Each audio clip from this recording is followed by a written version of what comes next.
আবদি বান্দা তুই আমার প্রশংসা করলি। আর রহমানির রহিম যখন বলে আল্লাহ বলেন আসনা আলাইয়া আবদি। মালিক ইয়াউমিদ্দিন যখন বলে আল্লাহ বলেন মাজ্জাদানি আবদি।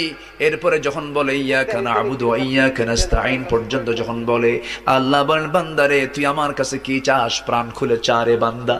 ইহদিনাস সিরাতাল মুস্তাকিম থেকে শুরু করে নিয়া ওয়ালাদ-দাল্লিন পর্যন্ত যখন বান্দা বলে তখন আল্লাহ বলেন বান্দা নামাজের মধ্যে এমন প্রেমের খেলা খেললি বান্দা তুই যা চাইলি সব আমি আল্লাহ কবুল করলাম। ওই বান্দা যখন রুকুতে যায় আল্লাহ তখন অস্থির হন।